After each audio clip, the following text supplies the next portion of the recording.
나는 만면의 웃음을 띤 채 순간 접착제를 남편의 하복부에 가까이 가져갔다. 이게 이 모든 일의 원흉이다 이거지? 얼른 막아버리자. 막는다니. 안 돼. 내 이름은 콘도 유키에. 요즘 많이 바빠? 요 며칠 예약이 꽉 찼어. 그래? 그래도 너무 무리는 하지 말고. 남편과 단둘이 살고 있는 그럭저럭 괜찮은 형편의 30대 여자다.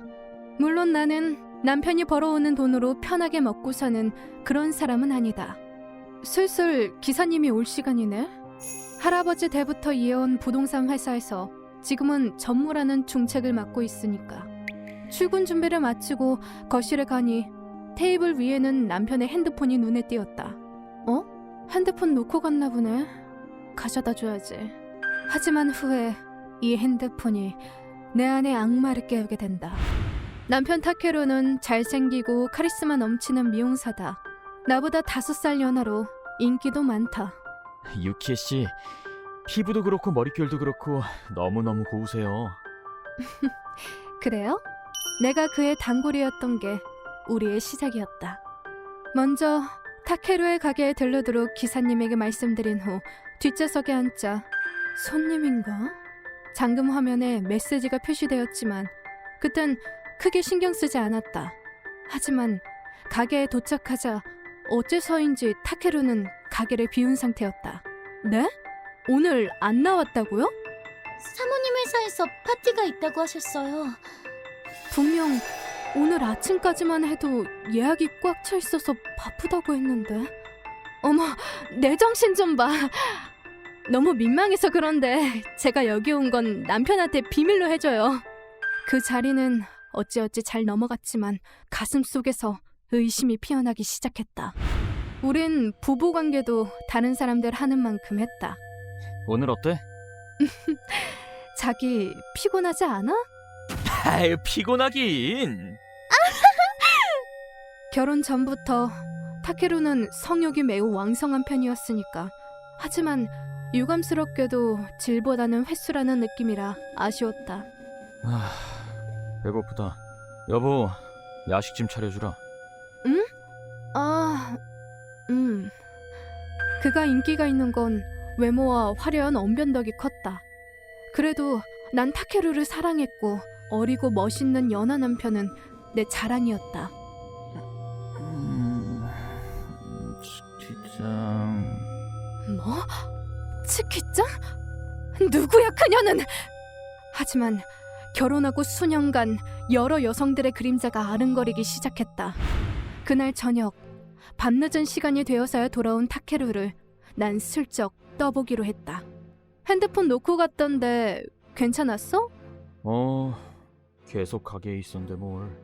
하지만 눈 하나 깜짝 않고 거짓말하는 그를 보니 마음이 차게 식어가는 게 느껴졌다.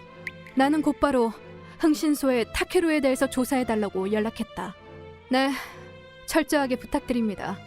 보수는 섭섭치 않게 해드리죠.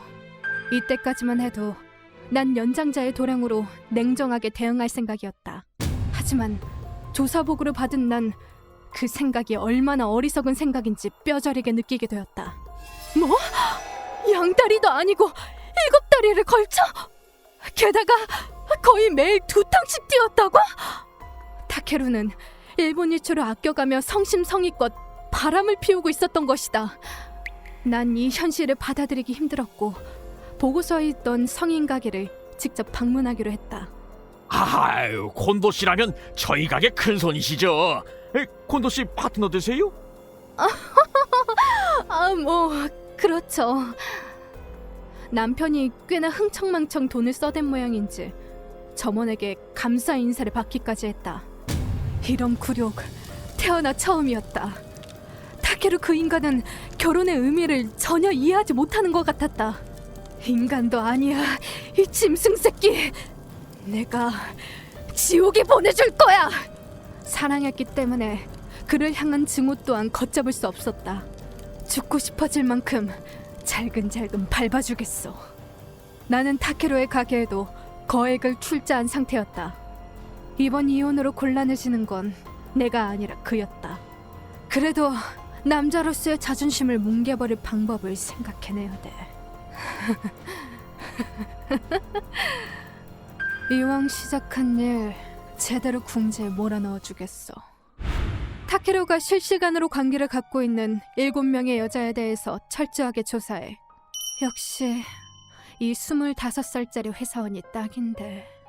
내 계획의 공범이 되어줄 사람을 엄선했다. 밀회 장소나 빈도, 소요 시간 등 종합적으로 판단했을 때 이 여자랑은 꽤나 친밀한 관계인 것 같았다. 불쌍하게 속고 있는 줄도 모르고. 게다가 그 쓰레기는 자신은 독신이라고 속여 여자들과 만나고 있었다고. 우선 난 그녀와 접촉했다. 딱히 그쪽을 고소할 생각은 없어요. 단지 나한테 좀 협조해줬으면 해요.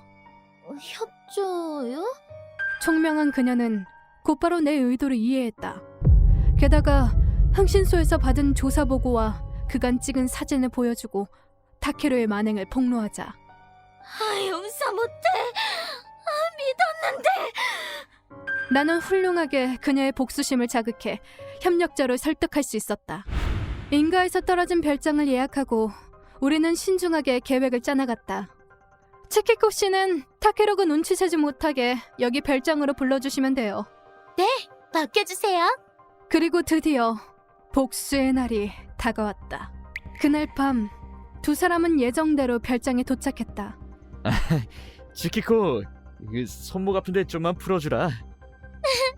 그건 안 돼. 침대 위로 즐거운 듯한 얼굴을 한 채 양손이 묶인 쓰레기 자식의 모습이 보였다. 플레이의 일환이라 믿고 의심도 없이 하반신이 흥분한 모습이 보기 힘들었다. 이런 취향이었어? 참. 저 꼴을 보니 정말 죽이고 싶어진다. 츠키코를 어떻게 해보려고 입을 놀려대는 타케루에게 주체 못할 분노와 혐오감이 솟아올랐다. 나는 타이밍을 봐서 이 쓰레기 자식 앞에 등장했다. 어머, 보기 좋아라. 그쵸? 왜 당신이? 나를 발견한 그의 얼굴이 핏기가 가시는 게 느껴졌다. 하지만 재밌는 건 지금부터라고. 같이 있는 우리를 보고 눈치 빠른 그는 어느 정도 상황 파악이 끝난 모양이었다. 잠깐만. 여보. 내가 잘못했어. 제발 용서해줘.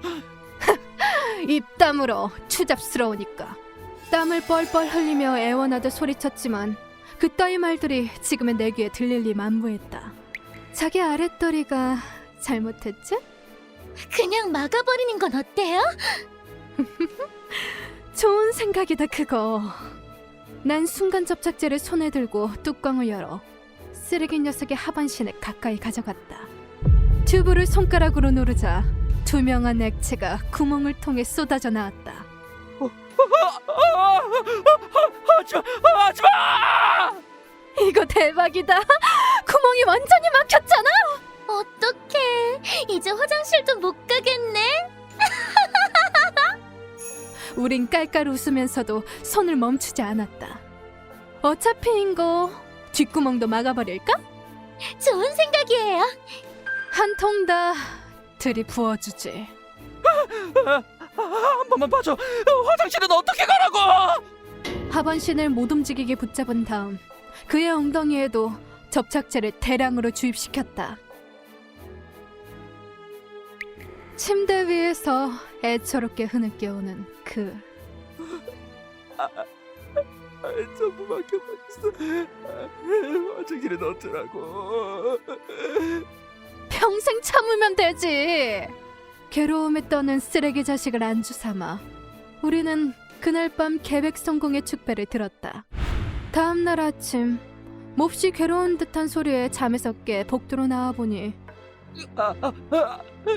그것도 작은 것도 볼 수가 없어. 살려줘. 해뜰 무렵 구속해뒀던 손목을 풀어줬지만 그가 당면한 문제는 손목이 아니었던 모양이었다. 그리고 그 다음 순간 천둥이 치는 듯한 파열음이 들림과 동시에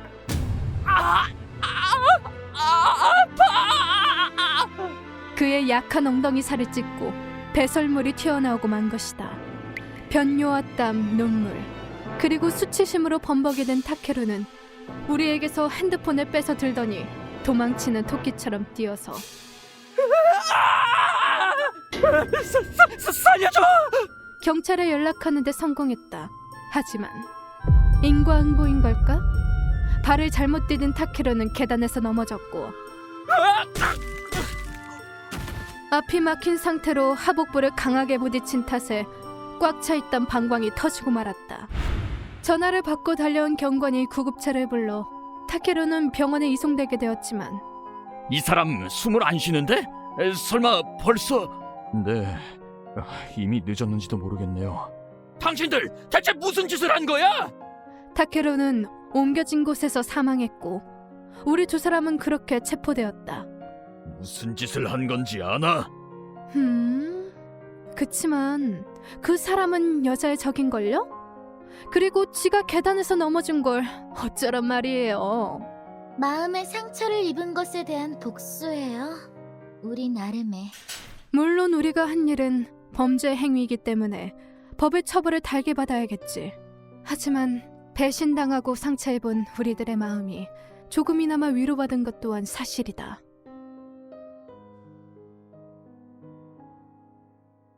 휴먼버그 대학교에서는 인간이 버그를 일으켜버린 순간의 사건들을 여러분들에게 소개하고 있습니다. 예전 영상들도 꼭 한번 보시길.